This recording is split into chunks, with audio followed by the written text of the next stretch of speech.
ಶಿವಮೊಗ್ಗದ ಬಂಟರ ಯಾನೆ ನಾಡವರ ಸಂಘದ ವತಿಯಿಂದ ಶಿವಮೊಗ್ಗ ಬಂಟರ ಭವನ ಉದ್ಘಾಟನಾ ಸಮಾರಂಭವು ಗೋಪಾಲಗೌಡ ಬಡಾವಣೆಯ ಹತ್ತಿರ ಫೆಬ್ರವರಿ 10ರಂದು ನಡೆಯಲಿದೆ ಎಂದು ಬಂಟರ ಯಾನೆ ನಾಡವರ ಸಂಘದ ಅಧ್ಯಕ್ಷರಾದ ಡಾಕ್ಟರ್ ಎ ಸತೀಶ್ ಕುಮಾರ್ ಅವರು ಪತ್ರಿಕಾಗೋಷ್ಠಿಯಲ್ಲಿ ತಿಳಿಸಿದ್ದಾರೆ. ಸಮುದಾಯ ಭವನ ಕಟ್ಟಡದ ಉದ್ಘಾಟನೆಯನ್ನ ಮಾಜಿ ಮುಖ್ಯಮಂತ್ರಿಗಳಾದ BS ಯಡಿಯೂರಪ್ಪನವರು, ಭೋಜನಾಲಯದ ಉದ್ಘಾಟನೆಯನ್ನ ಶಾಲಾ ಶಿಕ್ಷಣ ಮತ್ತು ಸಾಕ್ಷರತಾ ಇಲಾಖೆ ಸಚಿವರಾದ ಮಧು ಬಂಗಾರಪ್ಪನವರು ನೆರವೇರಿಸಲಿದ್ದಾರೆ ಎಂದು ತಿಳಿಸಿದ್ದಾರೆ. ಶಿವಮೊಗ್ಗ ಬಂಟರ ಯಾನೆ ನಾಡವರ ಸಂಘ ಅಂತಕ್ಕಂಥದ್ದು ಮೂಲತಃ ಕರಾವಳಿ ಪ್ರದೇಶದಿಂದ ಬಂದಂತಹ ಒಂದು ದೊಡ್ಡ ಕುಟುಂಬ, ಒಂದು ದೊಡ್ಡ ಸಮುದಾಯ. ದಕ್ಷಿಣ ಕನ್ನಡ ಜಿಲ್ಲೆ ಮತ್ತು ಉಡುಪಿ ಜಿಲ್ಲೆಯಿಂದ ಬಂದಂತಹ ಸಾವಿರಾರು ಜನ ಬಂಟರು ಇವತ್ತು ಇಡೀ ಕರ್ನಾಟಕದಲ್ಲಿ ಹಾಗೆಯೇ ಇಡೀ ರಾಷ್ಟ್ರದಲ್ಲಿ ನೆಲೆಯನ್ನು ಕಂಡುಕೊಂಡಿದ್ದಾರೆ. ನಮ್ಮ ಪ್ರದೇಶದಲ್ಲಿ ಕರಾವಳಿಯಲ್ಲಿ ಮೂಲತಃ ಕೃಷಿಕರಾದರೂ ಇತರೆಡೆಗಳಲ್ಲಿ ಅವರು ವ್ಯವಹಾರಗಳಲ್ಲಿ ಮುಖ್ಯವಾಗಿ ತೊಡಗಿಸ್ಕೊಂಡಿದ್ದಾರೆ. ಹೋಟೆಲ್ ಉದ್ಯಮೆಯಲ್ಲಿ ಬಹಳ ದೊಡ್ಡ ಸಂಖ್ಯೆಯಲ್ಲಿ ಅವರು ತಮ್ಮನ್ನು ತೊಡಗಿಸ್ಕೊಂಡಿರ್ತಕ್ಕಂಥವರು.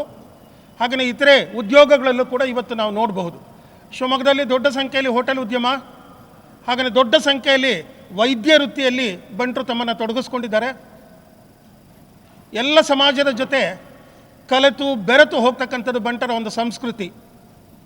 ಬಂಟ ಅಂದರೆ ಆ ಪದದ ಅರ್ಥವೇ ಹಾಗೆ ವೀರ, ಸೇನಾಧಿಪತಿ ಅಂತಕ್ಕಂಥ ಅರ್ಥವನ್ನು ಹೊಂದಿದೆ.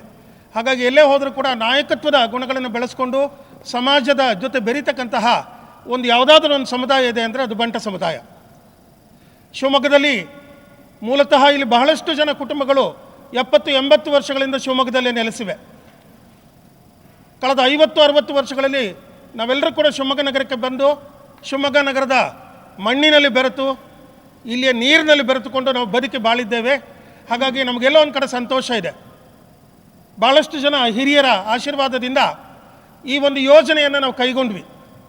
2016ರಲ್ಲಿ ಈ ಶಿವಮೊಗ್ಗ ಬಂಟರ ಭವನ ಯೋಜನೆಗೆ ಶಂಕುಸ್ಥಾಪನೆ ಆಯಿತು. ಮನಸ್ಸಿನಲ್ಲಿ ಅಳಕಿತ್ತು. ದೊಡ್ಡ ಜಾಗ, 25,100 ಚದರಡಿ ಜಾಗ ಇದು. 25,100 ಚದರಡಿ ಜಾಗ ಇದು. ನಗರಾಭಿವೃದ್ಧಿ ಪ್ರಾಧಿಕಾರದ ಸಾರ್ವಜನಿಕ ಉಪಯೋಗಿ ನಿವೇಶನ ಇದು, CA ಸೈಟ್. ಇಲ್ಲಿ ಕಟ್ಟಿದ್ರೆ ದೊಡ್ಡದಾಗೆ ಕಟ್ಟಬೇಕು. ಒಂದು ಕಡೆ ಸಮಾಜ ಬಾಂಧವರಿಗೆ, ಮತ್ತೊಂದು ಕಡೆ ಶಿವಮೊಗ್ಗ ನಗರದ ನಾಗರಿಕರಿಗೆ ಇದು ಪ್ರಯೋಜನವಾಗಬೇಕು ಅಂತಕ್ಕಂಥ ಉದ್ದೇಶದಿಂದ ಈ ಶಿವಮೊಗ್ಗ ಬಂಟರ ಭವನವನ್ನು ಇಲ್ಲಿ ಸ್ಥಾಪಿಸಿದ್ದೇವೆ. ತುಂಬ ಚೆನ್ನಾಗಿ ಬರಬೇಕಿದು, ಎಲ್ಲ ರೀತಿಯ ವ್ಯವಸ್ಥೆಗಳನ್ನು ಹೊಂದಿರಬೇಕು ಅಂತಕ್ಕಂಥ ಉದ್ದೇಶ. ತಾವು ನೋಡ್ತಾ ಇದ್ದೀರಿ, ಇದು ಸೆಂಟ್ರಲೈಸ್ಡ್ AC ಹಾಲ್,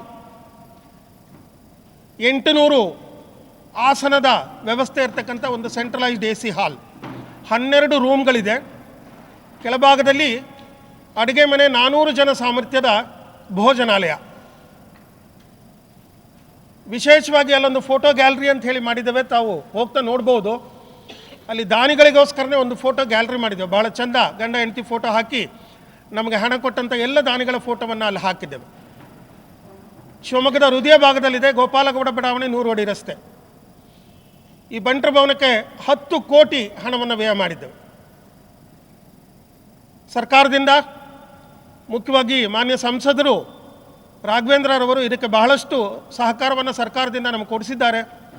ಸರ್ಕಾರದಿಂದ ನಮಗೆ 4.5 ಕೋಟಿಗಳ ಹಣ ಬಂದಿದೆ. ಇದೇ 10ನೇ ತಾರೀಕು ಶನಿವಾರ ಮಧ್ಯಾಹ್ನ 4 ಗಂಟೆಗೆ ಇದರ ಉದ್ಘಾಟನೆಯನ್ನು ಇಟ್ಕೊಂಡಿದ್ದೇವೆ. ಆಹ್ವಾನ ಪತ್ರಿಕೆಯನ್ನು ತಮ್ಮೆಲ್ಲರಿಗೆ ತಲುಪಿಸಿದೆ. ಶುಭಂ ಉದಯ್ ಕೂಡ ನಮಗೆ ಮೇಜರ್ ಕಾಂಟ್ರಿಬ್ಯೂಟರ್. ಉದಯ್ ಕಡಂಬ ಮತ್ತು ಅವರ ಕುಟುಂಬದವರು, ಶುಭಂ ಉದಯ್ ಕಡಂಬ ಮತ್ತು ಕುಟುಂಬದವರು. ಆವತ್ತಿನ ಕಾರ್ಯಕ್ರಮಕ್ಕೆ ಉದ್ಘಾಟಕರಾಗಿ ಯಡಿಯೂರಪ್ಪನವರು ಬರ್ತಾ ಇದ್ದಾರೆ. ಅವ್ರು ಬರ್ತಕ್ಕಂಥದ್ದು ಕನ್ಫರ್ಮೇಷನ್ ಸಿಕ್ಕಿದೆ. ಮಧು ಬಂಗಾರಪ್ಪನವರು ಬರ್ತಾ ಇದ್ದಾರೆ. BY ರಾಘವೇಂದ್ರ ಅವರು ಕೂಡ ಬರ್ತಾ ಇದ್ದಾರೆ.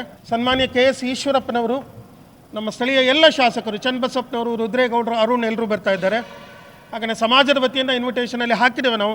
ಪ್ರಕಾಶ್ ಶೆಟ್ಟಿ, ಮಂಜುನಾಥ ಭಂಡಾರಿ, ನಮ್ಮ ಸಮಾಜದ ಶಾಸಕರಾದ ಗುರ್ಮೆ ಸುರೇಶ್ ಶೆಟ್ಟಿಯವರು, ಗುರುರಾಜ್ ಗಂಟಿಹೋಳಿಯವರು, ಹರೀಶ್ ಪೂಂಜಾ ಅವರು, ಪುತ್ತೂರು ಶಾಸಕರಾದ ಅಶೋಕ್ ರೈ ಅವರು, ಶ್ರೀಮತಿ ಭಾರತಿ ಶೆಟ್ಟಿಯವರು, ಇವರೆಲ್ಲರೂ ಕೂಡ ಅವತ್ತಿನ ಕಾರ್ಯಕ್ರಮಕ್ಕೆ ಬರ್ತಾ ಇದ್ದಾರೆ. ತಾವೆಲ್ಲರೂ ಕೂಡ ಅವತ್ತಿನ ದಿವಸ ನಮ್ಮ ಜೊತೆ ಇರಬೇಕು. ಆ ಸಂತೋಷ ಕೂಟದಲ್ಲಿ ತಾವೆಲ್ಲರೂ ಪಾಲ್ಗೊಳ್ಬೇಕು ಅಂತೇಳಿ ನಾನು ಕೇಳ್ಕೊಳ್ತಾ ಇದ್ದೇನೆ.